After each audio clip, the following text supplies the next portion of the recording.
Distributed पढ़ा था हमने, डिस्ट्रीब्यूशन ऑफ टर्म याद होगा,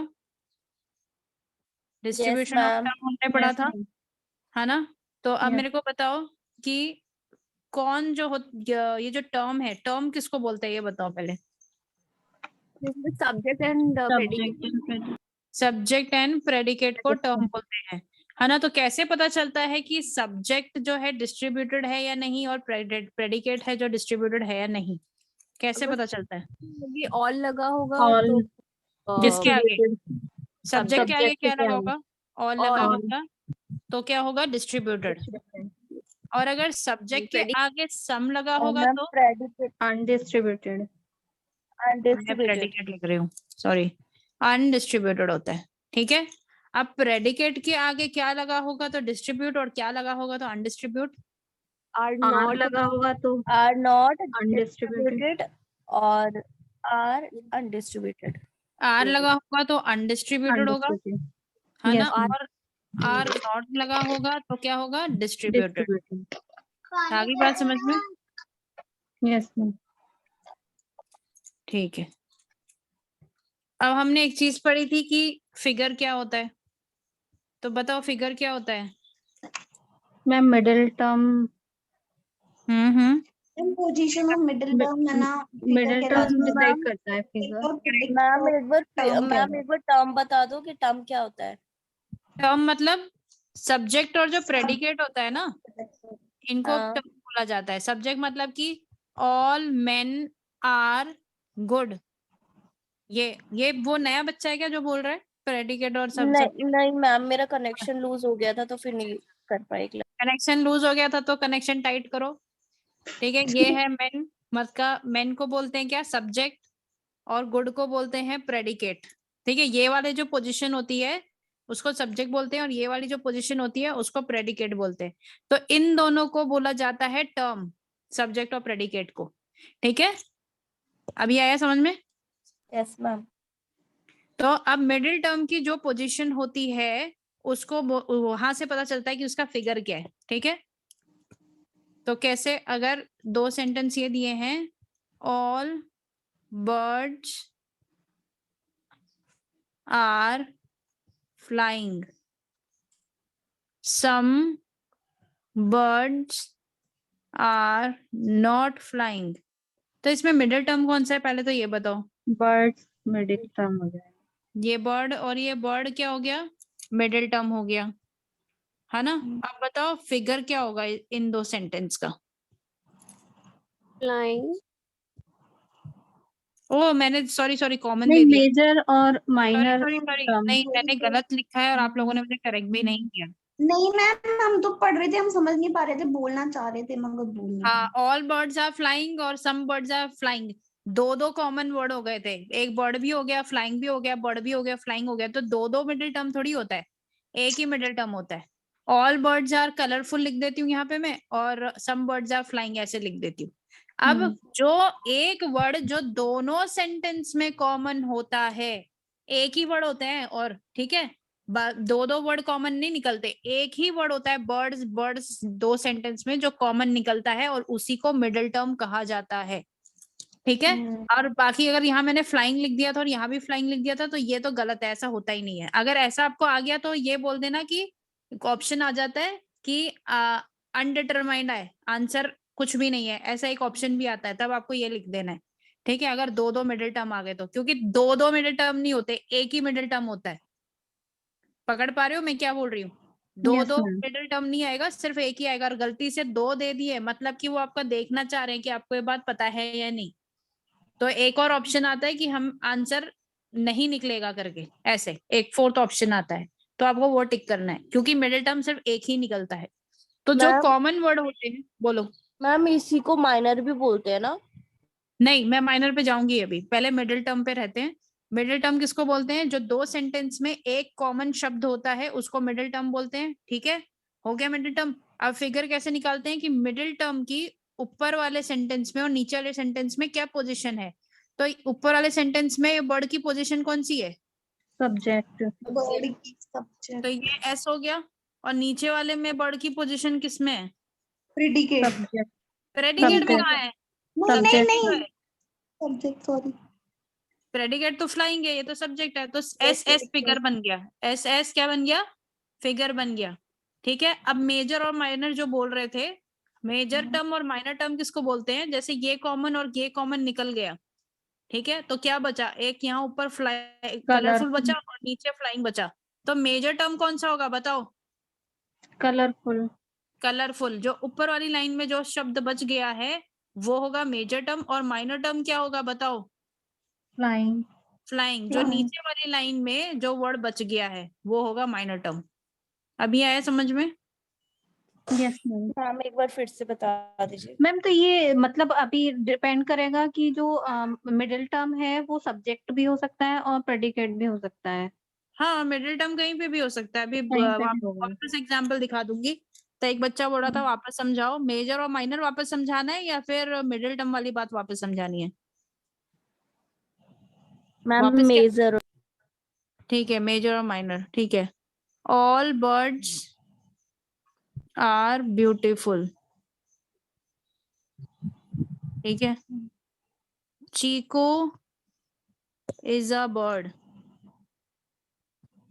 बताओ मिडिल टर्म कौन सा है? जो डाउट पूछ रहा है वो Bird. बताएगा। वर्ड, ये क्या निकला हमारा, मैम बर्ड। मिडिल टर्म निकल गया हमारा, क्या निकला, बर्ड।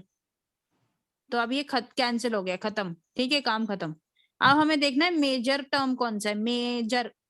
तो मेजर कौन सा है, ऊपर वाली जो लाइन होती है इससे मेजर टर्म निकलता है, और नीचे वाली जो लाइन होती है इससे माइनर टर्म निकलता है, ठीक है। तो ऊपर वाली लाइन में बर्ड तो निकल गया, तो अभी कौन सा वर्ड बचा, ब्यूटीफुल। कोई वर्ड नहीं है, आर कोई वर्ड नहीं है, तो ग्रामर है, तो क्या बचा, ब्यूटीफुल। तो मेजर टर्म क्या हो गया, ब्यूटीफुल, ठीक है। माइनर। एंड चीकू जो नीचे वाली लाइन से माइनर निकलता है, तो क्योंकि इस लाइन में बर्ड कैंसिल हो गया तो कोई और वर्ड बचा ही नहीं है चीकू के अलावा, तो जो माइनर टर्म क्या हो गया, चीकू। अभी आया समझ में? Yes ma'am. Yes ma'am. तो कंक्लूजन में आ जाएगा चीकू इज ए बर्ड। हाँ, ऐसा ही कुछ। मैम मैम बोल। तो फिर Beautiful. जो मिडिल टर्म होता है वो हमारा कॉमन वर्ड होता है ना। मिडिल टर्म हमारा हाँ। कॉमन होता है, हाँ, जो ऊपर नीचे दोनों तरफ होता है। ओके। ओके देखो मैम, जैसे हमने इस वाले जैसे इसमें करा था शाहरुख खान वाले में, हाँ, तो ये देखो शाहरुख खान वाले में हाँ देखो क्या किया था, प्रेमाइज 1 है, प्रेमाइज 2 है, इन दो को ही देखते हैं बस, ठीक है।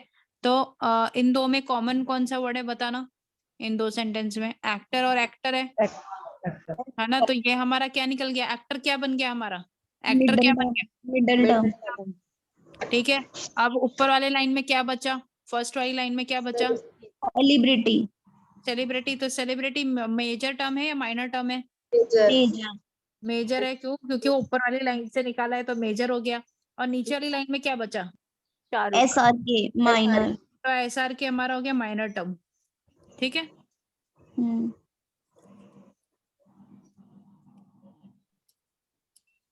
और एक और चीज मैंने कल बताई थी, बताओ कंक्लूजन जो निकलता है, वेरी इंपॉर्टेंट, कंक्लूजन जो निकलता है उसमें मिडिल टर्म होता है या नहीं होता है? नहीं होता है, सिर्फ minor and major. Are you ma'am sure?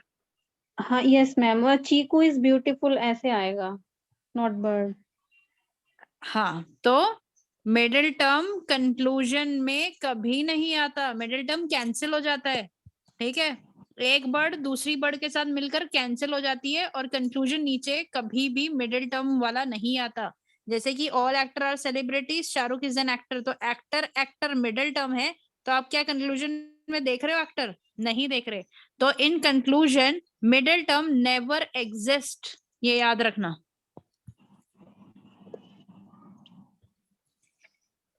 Figure हमने देख लिया, फिगर किससे निकलता है, क्वेश्चन पूछ लिया, बताओ फिगर किससे निकलता है, तो मिडिल टर्म की पोजीशन किधर है, मिडिल टर्म की पोजीशन किधर है उस सेंटेंस में, सब्जेक्ट पे है या प्रेडिकेट पे है, तो किधर है, तो उसके हिसाब से क्या बन जाता है, फिगर, ठीक है। अब बताओ मूड क्या होता है, बताओ मूड क्या होता है, IAI। क्वांटिटी और क्वालिटी। आई मूड नहीं है, वो तो एग्जाम्पल था। ये बताना है, जिसने बच्चे ने भी बताया क्वांटिटी और क्वालिटी, वो सही बताया है। क्वांटिटी और क्वालिटी से हमें क्या पता चलता है कि उस सेंटेंस का मूड कैसा है, किस मूड में है वो। सब्जेक्ट के आगे और प्रेडिकेट के आगे जो लगा होता है उससे मूड पता चलता है। पता चलता है। और जो सब्जेक्ट के आगे और प्रेडिकेट के आगे लगा होता है उसको क्या बोलते हैं? क्वांटिटी। क्वांटिफायर। और ये क्या है और ये क्या है? ये क्या है? क्वांटिटी बोल सकते हैं क्वांटिटी इसको। और And ये क्या है? quality. आर और are not. Quality.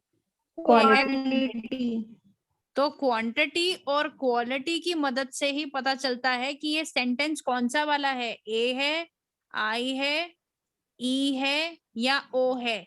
Are, all या सम, आर या आर नॉट, इनकी मदद से ही पता चलता है कि उस सेंटेंस का मूड क्या है। ठीक है, तो मूड कैसे पता चलेगा? जैसे कि अगर एग्जाम्पल दिया हुआ है कि, हाँ, एग्जाम्पल दिया है कि सम crows are black, ठीक है। all crows are not black, some crows are not black। अब इसका मूड बताओ, मूड क्या है? मैम मैम IAI ऐसा कुछ है। ऐसा कुछ है? मीन्स क्लियर नहीं है, ऐसा कुछ कल आपने बताया था। तभी तो पूछ रही हूँ कि क्या है। IAO। तो some crows are black, ये किस टाइप का सेंटेंस है? आई। AEIO, तो ये कौन सा टाइप का है? आई का है। All crows are not black, ये कौन से टाइप का सेंटेंस है? Okay E. अच्छा। और ये कौन से टाइप का सेंटेंस है? Not black. Someone not black. ये पर्टिकुलर नेगेटिव हो गया ना, ये तो ओ। तो मूड क्या बन गया? IEO। IEO मूड बन गया। ठीक है, तो क्वेश्चन देखो, जरूरी नहीं है आपको ऐसे एग्जाम्पल देके, ऐसे भी पूछ सकते हैं बताओ इसका मूड क्या है, जैसे अभी मैंने लिखा था। फिर ये भी पूछ, ऐसे थ्योरी भी पूछ सकते हैं कि बताओ मूड किससे निकलता है। ठीक है, ऐसे भी पूछ सकते हैं, तो आपको बताना पड़ेगा कि मूड किससे निकलता है। क्वांटिटी और क्वालिटी की हेल्प से हमें पता चलता है कि मूड क्या है। वो जैसा क्वेश्चन पूछ ले घुमा के, आपको पता चल गया ना क्वांटिटी और क्वालिटी से बनता है, तो बस कैसा भी घुमा ले वो लोग आपको आ जाएगा। Got it? अब बताओ इसका मूड बता दो, क्या मूड है इसका?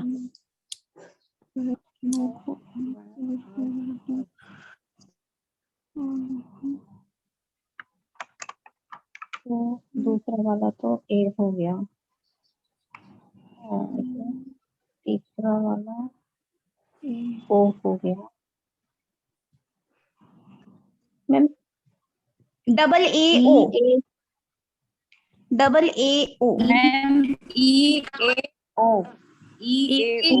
एक बच्चा बोल रहा है EAO, एक बच्चे ने मैसेज किया है AAO करके। EAO होगा बिकॉज किसने लिखा है AAO? कहाँ गए? हम किरण। किरण ने, दिव्यानी ने भी लिखा है, दिव्यानी ने लिखा है। ठीक है, EAO अंजू ने बोला। ठीक है, तो अब देखो क्या नो है। तो ऑल होता है ना? हाँ, O तो सम होता है, सम आर नॉट वाला। नहीं, नो तो ई हाँ, होता है ना? मतलब नो नहीं, ऑल होता है ना? नो स्क्वायर ई होता है, नो स्क्वायर ई होता है। नो का मतलब कि सारे के सारे रेक्टेंगल स्क्वायर नहीं है, नहीं ऑल है। अंडरस्टूड आएगा मैम इसमें। हम्म, ऑल मतलब अंडरस्टूड आएगा कि ऑल स्क्वायर लिखा हुआ है। हाँ, ऐसा। नो हाँ ना, स्क्वायर ये लिखा है। नो का मतलब आपने ऑल बताया था ना? हाँ, तो ऑल वाले में आर नॉट में आएगा ना वो, क्योंकि नेगेटिव है, नो लिखा है ना।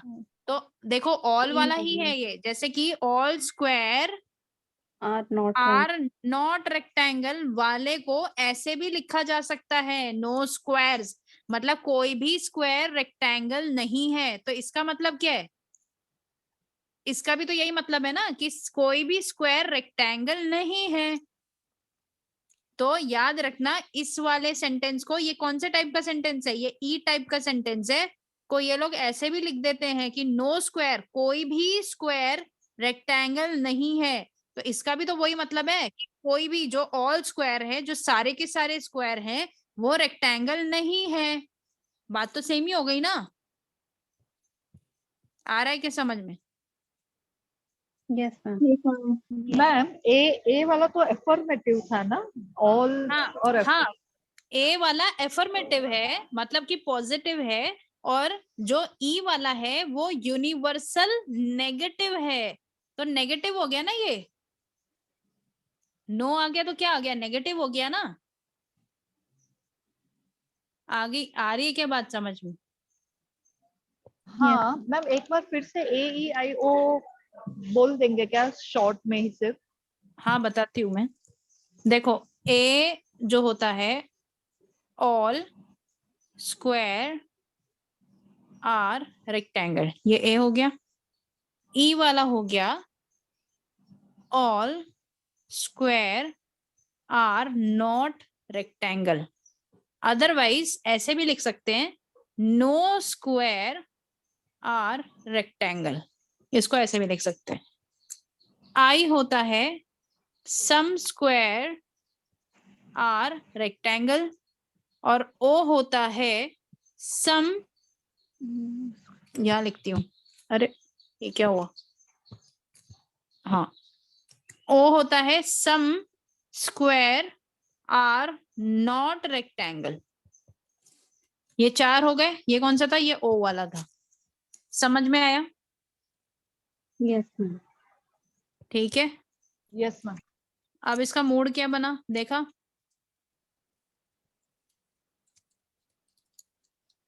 EAO। ये हो गया ई, EAO। गया ए, और ये सम आर नॉट स्क्वायर, ये हो गया ओ। तो मूड बन गया EAO। ये आंसर है इसका। आया समझ में? सभी को समझ में आ रहा है क्या? वीवो और ABC मैम ये थोड़ा कम समझ में आया अभी मेरे को। कम समझ में आया? मैम अभी एक मैम ने ऐसे बोला था आ गया। कि ये अफर्मेटिव है, पर आपने बोला था ये नेगेटिव सेंटेंस है हाँ, ना? एफर्मेटिव उन्होंने ए के लिए बोला था कि ए जो होता है हाँ। वो यूनिवर्सल एफर्मेटिव होता है। हाँ तो सही तो बोला उन्होंने। मैंने तो नो स्क्वायर की बात बताई थी कि ये नेगेटिव है। मैंने ई वाले के लिए कहा कि ये यूनिवर्सल नेगेटिव है। वो दोनों शायद लाइन फिक्स हो गई तो कंफ्यूजन हो गई होगी। ठीक है। यस। बढ़ू आगे? नहीं समझ में आया तो आगे आगे आ जाएगा समझ में। Okay ma'am. मैम यहाँ पे नीचे लिखा है what is the position of mood, तो यही लिखना है ना उसमें आंसर? पोजीशन नहीं है, what is the mood off the above preposition. Preposition मतलब ऊपर की जो Okay, okay. स्टेटमेंट्स दी हुई है ना, तो उनका मूड क्या है ऐसे लिखा है। तो Okay, फिर okay. EAO हो जाएगा उसका। हाँ EA हो जाएगा। मैम वो मूड का मतलब क्या होता है? मतलब आपने बोला था कि डीप में नहीं जाना है, लेकिन जस्ट मूड को आप, मैंने बताया ना, मूड मतलब कि वो किस टाइप का सेंटेंस माना गया है, वो किस टाइप का है, मतलब क्या है उसका। जैसे मूड बेसिकली एकदम डीप में जाएंगे तो बहुत, मेरे को खुद को बहुत डीप में समझाना पड़ेगा। बट मूड मतलब मैंने बोला ना कि उस मूड क्या है, आप ऐसे समझ लो इसको। हमें बस ये बताना होता है, जो हमारे 3 सेंटेंस हमें बनाए गए हैं, प्रीमाइस 1, प्रीमाइस 2 और कंक्लूजन, ये तीनों के तीनों जो सेंटेंस है वो किस टाइप के सेंटेंस है, अगर शॉर्ट में बोलूं तो यही है कि ये आई वाला सेंटेंसेस है। मतलब कि पहला वाला हो गया हमारा, आई वाला कौन सा होता है? सम वाला हो गया। ये हो गया ऑल वाला, ये हो गया सम वाला। बस इतना ही समझना है इसको। डीप में ना मैं जाऊंगी और ना मैं चाहूंगी कि आप लोग जाओ। क्योंकि हमें कोई काम ही नहीं है इससे, कोई लेना देना नहीं है, हमारा फ्यूचर इस पे डिपेंड नहीं करेगा। वो प्रैक्टिकल यूज नहीं है ना मैम इसका कुछ भी? कोई कोई काम का नहीं है ये हमारी जिंदगी में कहीं काम नहीं आएगा। तो प्लीज टीचिंग रिक्वेस्ट है, एप्टीट्यूड जैसा वो कुछ क्योंकि भी नहीं हमने आएगा। कभी स्कूल में भी ये नहीं पढ़ा, कभी भी मतलब कभी आया नहीं, ही ये नहीं है हमारे ये चीज। फ्यूचर में हाँ। कहीं पर भी काम का नहीं है, इसलिए ना मैंने खुद में डीप में गई। मैं बस उतना डीप में गई हूँ कि लॉजिकल रीजनिंग में बच्चे अगर क्वेश्चन इससे रिलेटेड आ गए तो फुल मार्क्स ले आएंगे। मैंने उतनी पढ़ाई की है, मैंने खुद ने भी, और मैं चाहती हूँ कि आप भी उतनी करो, है ना। मेंटल एक्सरसाइज है ये ओनली। ये सिर्फ मेंटल एक्सरसाइजेस हैं। हाँ एग्जैक्टली। टीचिंग एप्टीट्यूड डीप में गए हम, क्यों गिर गए हैं, हर एक सब्जेक्ट, हर एक हमने वर्ड को पकड़ा है, क्यों? क्योंकि वो काम में आएगा हमारे आगे, है ना। ये नहीं आएगा हमारे काम में, लॉजिकल रीजनिंग में कुछ नहीं है काम का, एक भी चीज, और स्पेशली फिगर और मूड तो बिल्कुल भी नहीं है। चलो आगे बढ़ते हैं। क्वेश्चन भाई सॉल्व कर दो। Identify the characteristics of the middle term के कैरेक्टरिस्टिक्स बताने आपको। मिडिल टर्म के कैरेक्टरिस्टिक्स क्या होते हैं? It is present in the minor term. ये बोल रहा है कि ये माइनर टर्म में प्रेजेंट होता है। माइनर टर्म क्या होता है बताओ जरा। Second line. Second premise. ये जो होती है इसको बोलते हैं माइनर, P2 और ये जो होती है इसको बोलते हैं मेजर। ये बोल रहा है कि ये प्रेजेंट होता है माइनर टर्म में, इसमें प्रेजेंट होता है, ये ऐसा बोल रहा है। राइट है जी। It must be present in all the positive instances in which the major term is present. ये बोल रहा है कि जहां पर भी मेजर टर्म प्रेजेंट है, मतलब मेजर प्रेजेंट है, वहां पर हर जगह जो भी पॉजिटिव वाला होगा, ठीक है, वहां पर ये प्रेजेंट होगा। मतलब इन शॉर्ट ये बोल रहा है कि मेजर टर्म जो है वहां पे भी ये प्रेजेंट है, ऐसा ये बोल रहा है। ये भी राइट है। अब ये बोल रहा है कि it is the logical statement which is to be proved. अब ये बोल रहा है जो ये मिडिल टर्म है ये एक Conclusion। लॉजिकल स्टेटमेंट है जिसको हमें प्रूफ करना है, ये ऐसा बोल रहा है। अब नेक्स्ट डी बोलता है कि it must be absent in all the negative instant in which the major term is present. अब ये बोल रहा है कि जो मेजर टर्म में जहां भी प्रेजेंट, ये नेगेटिव वाले में एब्सेंट होगा, ऐसे बोल रहा है ये। फिर ई बोल रहा है it is drawn from the preceding preposition. ये बोल रहा है जो पहले वाले, जो अब आगे जो स्टेटमेंट आएंगे उससे ये निकाला जाता है, उससे निकाला जाता है, ऐसा ही बोल रहा है। तो क्या लगता है आप लोगों को? ABC A B E. Ma'am first ABC। ABC sure हो गए सारे? मैम ये जो D वाला है हम्म, इसमें क्या है ये समझ नहीं आया। मैंने गलती से आंसर दिखा दिया लगता है। दिखाया क्या? दिखा दिखाया दिया। था क्या? नहीं देखा ना आप लोगों ने? नहीं मैम। ठीक है, चलो फिर अच्छी बात है। मतलब मैं समझ गई, अगर स्क्रीन जल्दी से आगे करके जल्दी पीछे कर लो तो दिखता नहीं है। ठीक है, होना चाहिए ए बी। मैम दिख तो गया था, 4 आंसर शो किया था स्क्रीन पे। हाँ तो देख लिया है फिर। ठीक है, देखो अब ये 4 क्या है, इट मस्ट बी एब्सेंट। ये एब्सेंट होना चाहिए सारे नेगेटिव इंस्टेंसेस में जिधर भी मेजर टर्म एब्सेंट है। ये बोल रहा है अगर मेजर टर्म एब्सेंट है तो वहां पर ये एब्सेंट होना चाहिए, ऐसा ये बोल रहा है। तो गलत है। सोचो तो मैम, देखो, यही तो ये कॉम्प्लिकेटेड कर देते हैं। मैम एक बार B ऑप्शन समझाना। हाँ पहले एक समझाऊं, एक डी समझाती हूँ। ये हाँ। बोल रहा है जहां पर भी मेजर टर्म एब्सेंट होगा ये भी एब्सेंट होगा वहां पे, ऐसा बोल रहा है। B for ball. हाँ नहीं मैं अभी डी तो समझा दूं, डी भी तो पूछा था किसी ने मुझसे। B और D सेम सेम से ही है, बस उसमें प्रेजेंट है उसमें एब्सेंट है। अच्छा। पॉजिटिव है और नेगेटिव है। देखो ये बोल रहा है, अब तुम यही समझ लेती जब वो समझा रही थी तो उसी से ही समझ में आ जाता। चलो एनीवेज, तो it must be present in all the positive instances in which the major term is present. ये बोल रहा है जहां पर भी मेजर टर्म प्रेजेंट होगा ये वहां पर प्रेजेंट होगा, मतलब कौन? मिडिल टर्म प्रेजेंट होगा। अब मेजर टर्म क्या है बताना? P1। First premise. ये बोल रहा है अगर मेजर टर्म प्रेजेंट होगा तो मिडिल टर्म भी होगा वहां पे, ये बोल रहा है। ठीक है। और डी वाला क्या बोल रहा है, डी वाला ये बोल रहा है कि जहां पर भी मेजर टर्म एब्सेंट होगा ये भी एब्सेंट होगा, ऐसा बोल रहा है ये, सही ये बात भी है। सही है मैम मैम। ठीक है। नहीं है नहीं ना? ये सही नहीं है। नहीं है, अच्छा। अब देखो, अब तो आंसर देख लिया है, देखो अब कहानी खत्म हो गई है, मैं अब समझा देती हूँ। देखो क्वेश्चन अब ऐसे इस लेवल के आते हैं, पढ़ा तो मैंने दिया है middle term, major term, minor term क्या है, पर अब दिमाग किसको लगाना है, बच्चों को। अगर ऐसे क्वेश्चन घुमा घुमा के इन्होंने बना दिए तो क्या होगा, कैसे करना है, ये दिमाग में पकड़ लो कि मिडिल टर्म क्या है, पता है आप लोगों को। बेस लेकर चलती हूँ, बेस के क्वेश्चन को बिना कंफ्यूज हुए कैसे सॉल्व करना है।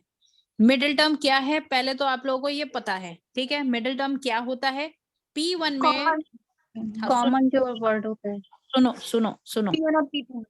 सुनो सुनो, मैं समझाने की कोशिश कर रही हूँ कि क्वेश्चन कॉम्प्लिकेटेड ये कैसे बनाते हैं और हमें उसे आसान कैसे बनाना है, ये समझा रही हूँ। मिडिल टर्म हम लोगों को पहले तो लिख लो भाई कहाँ कहाँ होता है, एक तो P1 में होता है और एक P2 में भी होता है, दोनों में होता है, होता ही होता है।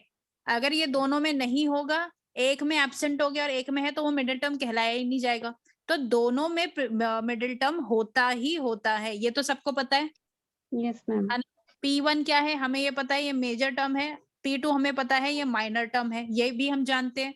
मतलब मेजर में भी ये प्रेजेंट है तो ये मिडिल टर्म प्रेजेंट है, माइनर अगर प्रेजेंट है तो माइनर के अंदर ये प्रेजेंट है। ठीक है, इतनी बात समझ में आई। अब क्वेश्चन पढ़ लिया करो, it must be present in the minor term, minor term में ये प्रेजेंट रहता है, तो क्या रहता है कि नहीं रहता। Yes ma'am. Ma'am. Yes, ma'am. दूसरा वाला देख लो, ये बोल रहा है कि जहां पर भी मेजर टर्म प्रेजेंट होगा ये भी वहां पर सही है। प्रेजेंट होगा। इन्होंने जानबूझ के पॉजिटिव इंस्टेंसेस डाल दिए कंफ्यूज करने के लिए, पर आप म्यूट करो, म्यूट म्यूट। ये आपको पॉजिटिव इंस्टेंसेस जानबूझ के डाले हैं ताकि बच्चा सोचने लगे अरे पॉजिटिव क्या है, नेगेटिव क्या है। पर बड़े बड़े शब्दों को पकड़ो, क्या है बड़ा शब्द हमारा, it must be present in major term, जहां पे मेजर टर्म प्रेजेंट है ये वहां पर प्रेजेंट होगा। तो क्या ये है कि सही कि नहीं, कि अगर मेजर टर्म होगा तो ऑब्वियसली ये मिडिल टर्म तो इसमें होगा ही होगा, ये भी सही है। Yes, ma'am. तो ये भी सही हो गया। अब ये देखो, it is the logical statement which is to be proof, ये बोल रहा है कि जो मिडिल टर्म है, मिडिल टर्म ये एक लॉजिकल स्टेटमेंट है। तो क्या मिडिल टर्म स्टेटमेंट थी क्या, वर्ड था ना, वर्ड टर्म था, नहीं, गलत है। ठीक है, हाँ। टर्म था वो। वो ये तो वर्ड है और इसको प्रूफ हम्म। थोड़ी करना है हमको, हमें तो बस मिडिल टर्म निकालना रहता है ना। हाँ। तो ये भी गलत है। डी क्या है, it must be absent in all the negative instances in which major term is absent, ये बोल रहा है जहां पर भी मेजर टर्म नहीं होगा ये भी नहीं होगा। तो बात तो सही है ना, अगर Yes, मेजर टर्म ma'am. हुआ ही नहीं तो मिडिल टर्म कहाँ से निकलेगा। Yes, major ma'am. टर्म होगा, माइनर टर्म होगा, दोनों होगा तो ये होगा, ये नहीं होगा तो ओके मिडिल टर्म नहीं होगा। ठीक है। मैम, मैं अब क्या सोच रही थी इस वाले इसमें कि मतलब कंक्लूजन में जैसे मेजर टर्म और माइनर टर्म लगाते हैं फिर कंक्लूजन बनता है, उस तरीके से सोचने लग गई थी मैं, इसके लिए मुझे ये गलत लग रहा था। अच्छा हाँ। अच्छा, अभी और पर आपने समझ में आ रहा है। झूठ नहीं करोगे, समझ गया। अब ई क्या बोल रहा है, ई वाला है, क्या, ई वाला जो है कि हाँ ये, middle term is drawn from preceding proposition. हाँ जो प्रीसीडिंग, प्रीसीडिंग क्या होता है, आने वाला या आगे, आगे वाला या पीछे वाला, आगे पीछे वाला। वाला। आगे आने वाला। आने वाला। आगे तो ये वाला। क्या बोल रहे हैं, हाँ। जो आने वाला स्टेटमेंट है उससे निकालते हैं, ऐसा कुछ हमने पढ़ा है क्या कि जो आगे नेक्स्ट स्टेटमेंट आएगा अगला स्टेटमेंट उससे निकालेंगे, ऐसा थोड़ी हमने कुछ पढ़ा था। Then अगला और पिछला उन दोनों से निकालते हैं। अगला पिछले से थोड़ी निकालते हैं हम, तो P1 P2 ये जो है ये प्रेजेंट जो हमारे सामने है वो, ये बोल रहा है आगे जो स्टेटमेंट आएगा कंक्लूजन प्रीसीडिंग, मतलब जो आएगा। ठीक है। Middle term is drawn from the, जो अभी आएगा प्रपोजिशन उससे निकालेंगे, हमने कहा ऐसा पढ़ा कि जो आएगा या जाएगा उससे निकालेंगे। तो ये बकवास है ये, ठीक है। फोर्थ हो गया आंसर। तो क्या हो गया answer, A B and D। समझ में आया क्वेश्चन कैसे करते हैं। मैम ये पॉजिटिव इंस्टेंस नेगेटिव इंस्टेंस उसका क्या मतलब है, क्या वो ऐसे ही डाल दिया बीच में। ये इन्होंने देखो, ये जानबूझ जानबूझ के डाला गया है ताकि बच्चे इससे कंफ्यूज हो, दैट्स इट। ठीक है, जो एक्स्ट्रा वर्ड है ना, इन पे हमें ध्यान ही नहीं देना है। ठीक है, एक्चुअली मैम एक मिनट, एक कंफ्यूजन मैं क्लियर करना चाह रही हूँ कि जैसे ये मेजर टर्म है, तो अभी जैसे P1 था, तो P1 में जो मतलब मिडिल टर्म है एक, और एक मेजर टर्म है। वो सब्जेक्ट भी हो सकता है, वो प्रेडिकेट भी हो सकता है। तो अभी जो D वाला जो लाइन आया है, तो इसमें बोल रहे हैं इन which major term is absent. तो मेजर टर्म मतलब प्रेडिकेट हो सकता है या नहीं subject? नहीं नहीं नहीं नहीं, कंफ्यूज हो रहे हो। देखो यहाँ पे मेजर टर्म ना मेजर सेंटेंस की बात हो रही है। मेजर जो बड़ा आगे P1 वाला सेंटेंस है ना, P1 वाला सेंटेंस, ये मेजर उसकी बात हो रही है, और P2 वाला जो सेंटेंस है माइनर उसकी बात हो रही है। ओनली ओनली, यहाँ कंक्लूजन की कोई बात नहीं हो रही है। नहीं, यहाँ पे सिर्फ और सिर्फ मिडिल टर्म की बात हो रही है। जो P1 और P2 में आप लोगों ने मिडिल टर्म देखा है ना, जो आता है एक मिडिल टर्म, तो ये मेजर हो गया कि ऊपर वाला, और माइनर हो गया नीचे वाला, बस इतना ही है। ओके मेजर मतलब ऊपर वाली लाइन, माइनर हो गई नीचे वाली लाइन। Okay ma'am. ठीक है, हाँ बोलो। मैम ये जो ई वाला ऑप्शन है, it is drawn from the preceding proposition. तो मैम प्रोपोजिशन को क्या हम प्रीमाइस समझ सकते हैं? प्रपोजिशन का मतलब होता है स्टेटमेंट। तो स्टेटमेंट को हम प्रीमाइस समझ सकते हैं? समझ लो, समझना है तो, पर समझ के करोगे क्या? उसका तो कोई लॉजिक ही नहीं ठीक है। है, चलो प्रपोजिशन समझ है गए। स्टेटमेंट। प्रपोजिशन इन शॉर्ट में समझो, प्रीमाइस मत बोलो उसको, आप स्टेटमेंट समझो। आप बस इनकी शब्दों को पकड़ लो, ये क्या बोल रहा है, इनके शब्द पकड़ के इनको प्रूफ करना है हमें। इन्होंने कहा बोला है कि प्रपोजिशन प्रीमाइस, इनको प्रीमाइस बोलना होता है, प्रीमाइस लिखते। इन्होंने जानबूझ के प्रपोजिशन डाला है ताकि ये बच्चों को ऐसे थोड़ा ये ऑप्शन दे रहे हैं कि ढूंढो गलत क्या है, क्योंकि हर बच्चे को लोग कंफ्यूज हो जाते हैं, जैसे आप लोग कंफ्यूज हो रहे हो कि प्रपोजिशन को क्या समझे, प्रीमाइस समझे, स्टेटमेंट समझे। क्यों समझ रहे हो प्रीमाइस? स्टेटमेंट ही समझो। इन्होंने लिखा वही है ना, अगर इनको प्रीमाइस समझाना होता तो प्रीमाइस लिखते। इन्होंने लिखा है प्रपोजिशन, तो आप उसको प्रपोजिशन को प्रपोजिशन ही मानो। हमने क्या पढ़ा है प्रपोजिशन क्या होता है? हाँ मैम प्रेमिस इज प्रपोजिशन, अगर गूगल करते हैं ना। हाँ है, प्रेमाइस इज डेफिनेटली प्रपोजिशन, हमने वही पढ़ा है ना, P1 P2 क्या है ये? प्रेमाइस है ना, ये प्रेमाइस है। तो ये क्या है? स्टेटमेंट्स ही तो है, तो आप मानो उसको प्रेमाइस। पर मैं बोल रही हूँ क्यों जाना है उधर, हमें इन शॉर्ट में देखो ना, प्रीसीडिंग प्रपोजिशन मतलब आगे आने वाला जो भी स्टेटमेंट है वहां से निकाला जाता है, और उस बात को खत्म कर दो, नहीं निकाला जाता आगे आने वाले स्टेटमेंट से। ठीक है, और कोई डाउट है? मैम हाँ पूछे ना मैम, जैसे इसके अंदर ये वाली चीज है, it is drawn from the preceding proposition also आ जाता, ऑल्सो तो नहीं, सही तो होता है? नहीं, तो भी गलती होता ना। ऑल्सो क्यों? ऑल्सो आने तो से भी क्या? Ma'am we should move to next, तो अदरवाइज मैम रह इसका जाएगा। मतलब ये मैम क्योंकि मैम इसके अंदर ये वाला कंफ्यूज। एक ये सेकंड। आई थिंक ना प्रेसिडिंग प्रोपोजिशन का मतलब ये कंक्लूजन से बोल रहे हैं, आई थिंक तो उसमें से तो मिडिल टर्म होता ही नहीं है। देखो हाँ ये भी ले सकते हैं, ये भी ये सही भी ले है। सकते हो, ठीक है, आप ये भी ले सकते हो। ठीक है, जो भी आप लेना चाहो आप लो, बस बात समझ में आनी चाहिए। आगे आने वाला स्टेटमेंट या कंक्लूजन आप वो भी ले सकते स्टेटमेंट में मतलब प्रपोजिशन में 3 चीज हो गई, P1 P2 और कंक्लूजन। हो। कंक्लूजन, हाँ, आप उसे कंक्लूजन भी ले सकते हो, जो कंक्लूजन जो स्टेटमेंट आगे आने वाली है, ये भी ले सकते हो। पर देखो, अगर बच्चों को, किसी बच्चे को इस बात से डाउट है ना, तो उसको वहीं के वहीं छोड़ दो। कंक्लूजन के नाम से किसी को डाउट हो गया हो तो उस बात को छोड़ दो, क्योंकि कोई डीप में जाके अंदर हम कोई 30 मार खान नहीं बनने वाले हैं। ठीक है, आगे बढ़ूं क्या? अभी बात समझ में आई? हाँ बस यस इतना, मैम प्लीज। ठीक है, चलो। Which one of the following decides the figure of a categorical proposition? बता दो भाई, फिगर किससे पता चलता है? Third middle. सोच के बताओ। सब मेजर एंड आंसर, सबका आंसर चाहिए मुझे। मैम मिडिल टर्म से पता चलेगा। हाँ, पर बाकी बच्चे क्या बोलते हैं बच्चे? मैम मेरा तो छूट गया था ये फिगर वाला, तो आई डोंट नो। अच्छा, मैंने अभी भी रिवीजन कराया था। फिगर किससे बनता है? मिडिल टर्म के पोजीशन से पता चलता है। ठीक है, वेरी Yes, गुड। ma'am. चलो आगे। Venn diagram. वेन डायग्राम के लिए मैं नई क्लास लूंगी, फ्रेश।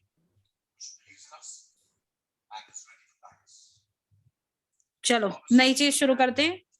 एरिस्टोटलियन square of opposition. अभी हमने ए, ई, आई, ओ की 4 स्टेटमेंट्स ली थी। ए वाला कौन सा स्टेटमेंट है बताओ? Universal positive. Universal affirmative. All, वैसे बताओ, all men are good. All man are good. ई कौन सी स्टेट की स्टेटमेंट है? All man are not good. Pragati, unmute. Pragati. आई कौन से टाइप की स्टेटमेंट है? Some men are good I men. प्रगति बताइए बस। सब मेन आर Good. सब मेन आर गुड। और ओ कौन से टाइप का स्टेटमेंट है प्रगति? Some men are not good.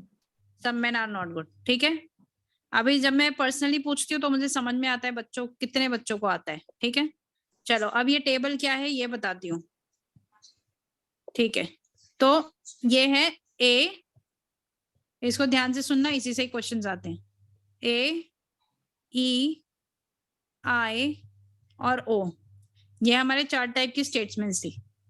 अब हमें एरिस्टोटेलियन जो हमें ये जो टेबल बताई है उसमें क्या बोला है कि जो ई और ए और ई का रिश्ता है ये कॉन्ट्ररी का रिश्ता है, कॉन्ट्ररी। ठीक है, फिर ये बताता है कि आई और ओ का जो रिश्ता है वो क्या है? सब कॉन्ट्ररी का रिश्ता है। फिर ये बोलता है ए और आई का जो रिश्ता है वो है सब ऑल्टरेशन का, और सेम ई और ओ का भी सब ऑल्टरेशन का रिश्ता है। मतलब जो ये है ये भी सेम है। और ये बोलता है ए और ओ, मतलब कि ये जो अपोजिट है एक दूसरे के, ये वाली लाइन, और ओ, आई और ई, ये वाला कौन सा रिश्ता है? ये है contradictory. Contradictory. Yes, thank you so much. तो ये रिश्ता है कॉन्ट्राडिक्टरी। हाँ, ये जो है, ये जो देख रहे हो आप, ठीक है, कॉन्ट्राडिक्टरी का रिश्ता है। ठीक है, अब ये कॉन्ट्ररी, सब कॉन्ट्ररी, सब ऑल्टरेशन और कॉन्ट्राडिक्शन है क्या चीज? इसमें प्लीज ज्यादा दिमाग मत लगाना, क्योंकि फिर बच्चे ना इससे ऐसे क्वेश्चंस पूछते हैं कि इतना जाने की जरूरत ही नहीं होती। बहुत ही हल्के में लेना इस चीज को, सीरियसली नहीं लेना, बस बात को समझ लेना जो मैं समझा रही हूँ। कॉन्ट्ररी में क्या है? At least one is false, not both true, they can both false at same time but both can't be true at the same time। तो जो कॉन्ट्ररी का रिश्ता है वो क्या है? both can be false together, at least one should be false।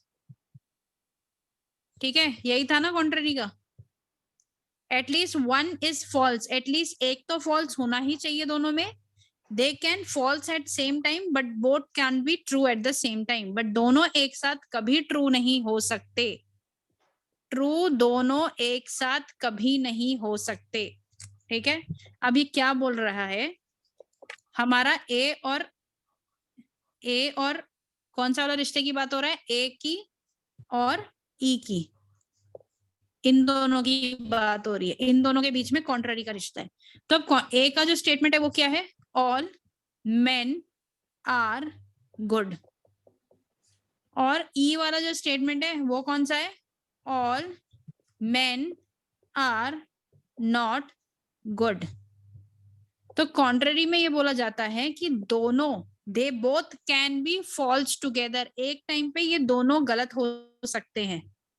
ठीक है, या फिर एटलीस्ट एक तो गलत होगा ही होगा, मतलब इन दोनों में से कोई तो एक होगा जो एटलीस्ट गलत होगा, तो दूसरा ट्रू हो सकता है, पर we are not sure. But ये दोनों एक साथ कभी भी ट्रू नहीं हो सकते, ये दोनों लाइनें एक साथ ट्रू नहीं हो सकती। अब अगर लॉजिकली सोचा जाए कि ये दोनों लाइनें एक साथ ट्रू क्यों नहीं हो सकती, क्योंकि एक लाइन में तो ये बोला गया है कि सारे आदमी अच्छे हैं, ठीक है, और दूसरी लाइन में ही बोल रहे हैं कि ये सारे के सारे आदमी गंदे हैं। मतलब कि एक ग्रुप ऑफ आदमी खड़े हैं फॉर एग्जाम्पल, और आप एक टाइम पे बोल रहे हो अरे ये सारे अच्छे हैं, फिर आप बोलोगे अगली लाइन अरे ये सारे के सारे बेकार हैं, तो क्या ये दोनों बात एक साथ ट्रू हो सकती है? लॉजिकली प्लीज दिमाग लगाओ। क्या ये बात, दोनों बातें एक साथ कभी भी ट्रू नहीं हो सकती, ठीक है। इनमें से कम एक तो गलत होगा ही होगा। क्या गलत होगा? या तो सारे के सारे अच्छे हैं, या तो ये एक बात गलत है, या तो सारे के सारे बुरे हैं, या तो ये गलत है। इन दोनों में से कोई एक बात तो पक्का के पक्का गलत होगी। ट्रू का हम वी आर नॉट श्योर, दूसरी बात ट्रू है कि नहीं we are not sure, but एक बात तो गलत है ये हम जानते हैं अच्छे से कि एक ग्रुप ऑफ आदमी खड़े हैं, तो या एक बंदा बोल रहा है ये सारे अच्छे हैं, दूसरा बंदा बोल रहा है ये सारे अच्छे नहीं है, ठीक है। तो इनमें से एक तो गलत होगा ही होगा डेफिनेटली, इसलिए बोल रहे हैं कि at least one will be false for sure, एक तो जरूर गलत होगा। और ये दोनों बातें एक साथ दोनों फॉल्स हो सकती हैं, ठीक है, एक साथ ट्रू तो नहीं हो सकती। पर ये सारे आदमी अच्छे हैं और दूसरी लाइन है कि सारे आदमी बुरे हैं, ठीक है, ये दोनों बातें हो सकता है कि गलत होगी, जरूरी थोड़ी है, हम क्या जाने कि सारे अच्छे हैं और सारे बुरे हैं, हमें नहीं पता ना।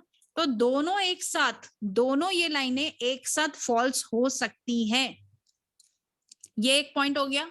दूसरी पॉइंट, एटलीस्ट अगर ऐसा नहीं है तो एटलीस्ट एक बात तो पक्का के पक्का गलत होगी ही होगी, ठीक है, ये दूसरी बात है। और कॉन्ट्ररी में तीसरी बात ये है कि कम से कम, हाँ सॉरी, तीसरी लाइन ये है कि दोनों लाइनें कभी भी एक साथ ट्रू नहीं हो सकती। अभी फिलहाल के लिए इतना याद कर लो कि दोनों फॉल्स हो सकते हैं साथ में, अगर ऐसा नहीं है तो एटलीस्ट एक तो पक्का के पक्का गलत ही होगा, ठीक है। और तीसरी लाइन ये है कि ये दोनों बातें एक साथ कभी भी ट्रू नहीं हो सकती, एक साथ दोनों कभी ट्रू नहीं हो सकती। कि एक लाइन ये हो कि सारे आदमी अच्छे हैं और एक बोले कि सारे आदमी बुरे हैं, तो एक साथ ये दोनों बातें ट्रू नहीं हो सकती। कुछ समझ में आया?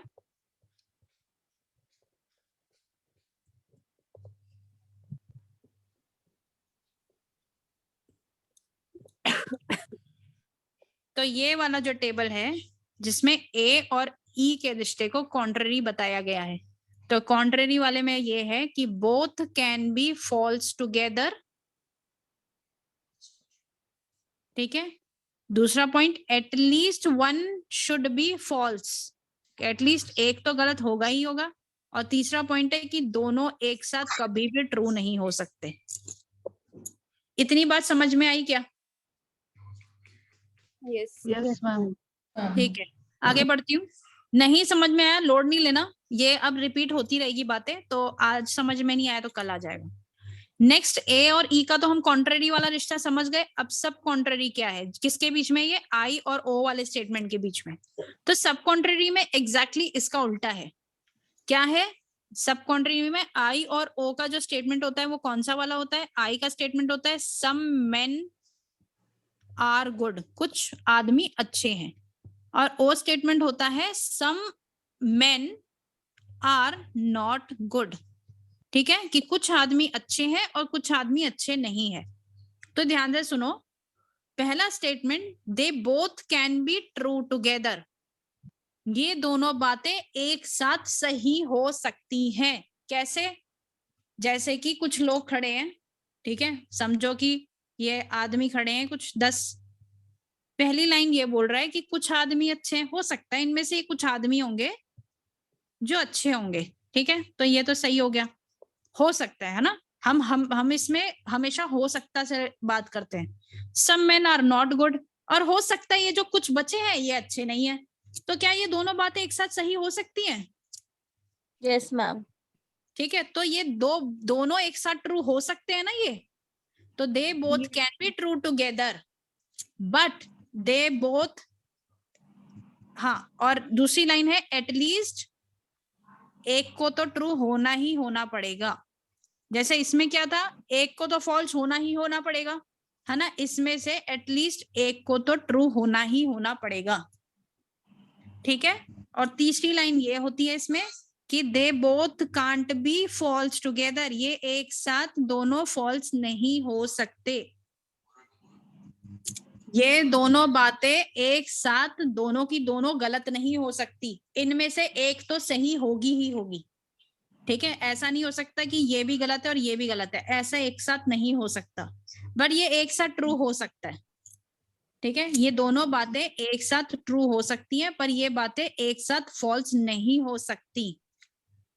एकदम एग्जैक्टली इसका उल्टा हमने पढ़ा था कॉन्ट्ररी में। कॉन्ट्ररी में हमने क्या पढ़ा था कि they both can't be false too, they both can be false together, वो दोनों के दोनों एक साथ गलत हो सकते हैं, एटलीस्ट एक तो पक्का के पक्का गलत होगा। और तीसरा हमने पढ़ा था कि they both can't be true together, दोनों ट्रू एक साथ नहीं हो सकते। और ये एकदम उसका उल्टा है कि ये दोनों लाइनें एक साथ ट्रू हो सकती हैं, एटलीस्ट एक तो ट्रू होगा ही होगा, और तीसरा कि ये दोनों एक साथ कभी भी फॉल्स नहीं हो सकते। आई बात समझ में कुछ? पल्ले पड़ी? Yes ma'am. मैम ये आई ओ के लिए है ना? ये आई और ओ के बीच का रिश्ता है। हाँ हाँ हाँ, थैंक यू। अब दूसरा, अब ये वाला जो है ये मैं कल पढ़ाऊंगी, ठीक है, इसमें थोड़ा और टाइम लगेगा। कॉन्ट्राडिक्टरी वाला बता देती हूँ। कॉन्ट्राडिक्टरी में क्या रहता है कि ए और ओ के बीच का रिश्ता, ई और आई के बीच का रिश्ता क्या है कि ये जो बोलेगा इसका उल्टा ही होगा। ये अगर ये ट्रू है तो ये फॉल्स होगा, ये अगर फॉल्स है तो ये ट्रू होगा। क्यों? कॉन्ट्राडिक्ट कर रहे हैं ना एक दूसरे को, कॉन्ट्राडिक्ट, अपोजिट है एक दूसरे के। ये सबसे सिंपल वाला है कॉन्ट्राडिक्टरी। आई बात समझ में? आई कि डाउट है? अभी भी कुछ डाउट है तो कोई बात नहीं, कल वापस पढ़ के क्लियर कर लेंगे। ये देखो कॉन्ट्ररी वाला रिश्ता, कॉन्ट्ररी में at least one is false, not both true. At least एक तो फॉल्स होगा ही होगा, और एक साथ दोनों कभी भी ट्रू नहीं हो सकते। सब कॉन्ट्ररी में एटलीस्ट एक तो ट्रू होगा ही होगा, और ये दोनों बोथ फॉल्स, दोनों एक साथ फॉल्स नहीं हो सकते। ये कॉन्ट्ररी है और ये सब कॉन्ट्ररी है। और कॉन्ट्राडिक्टरी में क्या है? अपोजिट ट्रूथ वैल्यू, मतलब अगर एक ट्रूथ ट्रू है तो दूसरा फॉल्स होगा ही होगा, अगर एक फॉल्स है तो दूसरा ट्रू होगा ही होगा। इतना आया बात समझ में? Yes ma'am. ठीक है बच्चों, चलो आज के लिए बस इतना ही, बाकी हम कल कंटिन्यू करेंगे। इसको एक बार रिवाइज करके आना, ठीक है? रिवाइज करके आओगे तो थोड़ा दिमाग में भी बैठेगा आप लोगों के क्या पढ़ाया है मैंने।